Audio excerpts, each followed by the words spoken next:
குளவிகள். அதாவது தேனீக்கள் என்பது வேறு, குளவிகள் என்பது வேறு.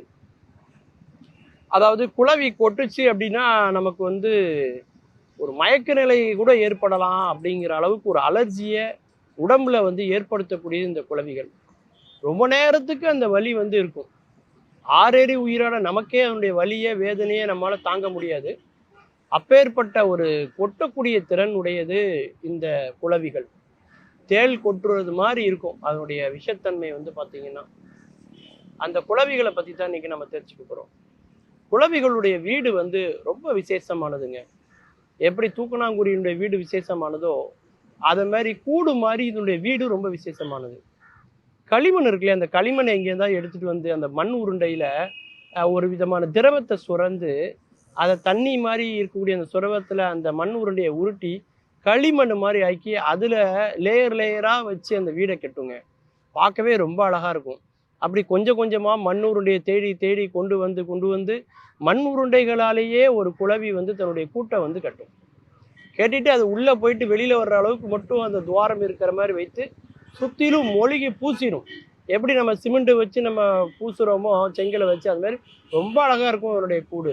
அதே மாதிரி சில நேரத்தில் என்ன பண்ணுவோம்னா காகித கூழ் இருக்கு இல்லையா, காகித கூழை கொண்டு வந்து காகிதத்தில் அது வீடு கட்டுறதையும் நம்ம பார்க்க முடியும். அவ்வளோ அழகாக இருக்கும் இந்த காகித வீடுகள். அதே மாதிரி மண்ணுக்குள்ளே அது கூடு கட்டும், மரத்துக்குள்ளே கூடு கட்டும். குளவி இப்படி 4 இடங்கள்ல கூடு கட்டும். கூடு கட்டி விட்டு என்ன செய்யும்னா தன்னுடைய குழந்தைகளுக்கு, அதாவது சின்ன சின்ன பூச்சிகளுக்கு அந்த தாய் குளவி என்ன செய்யும்னா உணவு தேடி போகும். உணவு தேடி பல மைல் தூரம் போகுங்க. ஏன்னா தன்னுடைய குழந்தைகளுக்கு கொடுக்கணும் அப்படிங்கிறதுக்காக சரியான உணவை தான் அதை தேர்ந்தெடுத்து கொண்டு வந்து கொடுக்கும். பெரும்பாலும் அதனுடைய உணவு என்ன அப்படின்னு பார்த்தீங்கன்னா சிலந்தி பூச்சி, ஈ அல்லது சிறு வண்டுகள். இதைத்தான் அந்த குளவி வந்து தன்னுடைய குழந்தைகளுக்கு உணவாக கொண்டுட்டு வந்து கொடுக்கும். அது கொண்டுட்டு வரும்போதே அந்த காட்சி பார்த்தீங்கன்னா ரொம்ப அழகாக இருக்கும். அது வந்து ஒரு கொட்டின உடனே அந்த பூச்சிகளினுடைய நரம்பு மண்டலத்தை போய் அது பாதிக்கும். அது செயலிழந்து போயிடும். அந்த பூச்சிகள் எதுவுமே சாகாது, செயலிழந்து போகும், அவ்வளவுதான். செயலிழந்த நிலையில உள்ள அந்த பூச்சிகளை உயிரோட கொண்டு வந்து ஃப்ரெஷ்ஷாக தன்னுடைய குழந்தைகளுக்கு கொடுக்கக்கூடிய ஒரு அதிசயமான ஒரு பூச்சி அப்படின்னு சொல்லி நம்ம வந்து குளவிகளை நம்ம சொல்லலாம். அதிலும் பார்த்தீங்கன்னா 3 ஜோடி கால்கள் அதுக்கு இருக்கும். அதனுடைய பின்னம் பகுதிகளில் 2 தேள் போன்ற அந்த கொடுக்கு பகுதி வந்து அதனுடைய பின்பகுதியில் இருக்கும். முன்பகுதியில் அதனுடைய வாய் இருக்கும். அதன் மூலமாக தான் அந்த பலரசத்தில் உள்ள சாரை அது வந்து உரிவதாக இருக்கலாம், அல்லது பூவிலேருந்து தேன் எடுப்பதாக இருக்கலாம். சில குளவிகள்லாம் பார்த்தீங்கன்னா தேன் மட்டுமே குடித்து உயிர் வாழக்கூடிய குளவிகளும் உண்டு.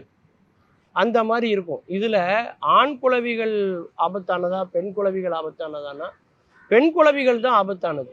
ஏன்னா பெண் குளவிகள் தான் பார்ப்பதற்கு ஒடுக்கமாக இருந்தாலும் அது வேகமாக பாய்ந்து கொட்டக்கூடிய தன்மை எதற்கு அதிகமாக உண்டு என்றால் பெண் குளவிகளுக்கு தான் உண்டு.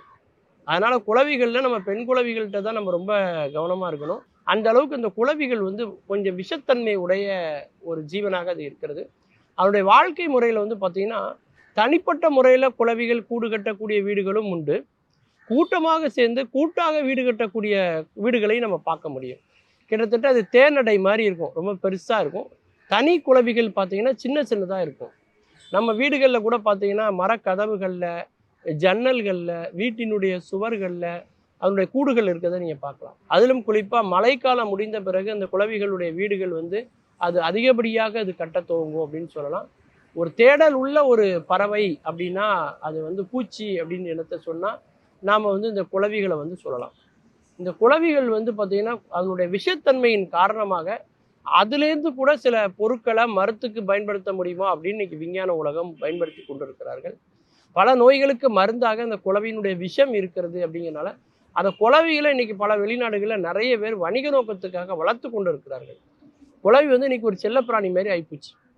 கொசு வளர்ப்பு மாதிரி, ஈ வளர்ப்பு மாதிரி என்ன ஆகிப்போச்சு, இப்போ வந்து குளவிகளையும் வளர்க்க ஆரம்பிச்சிட்டாங்க.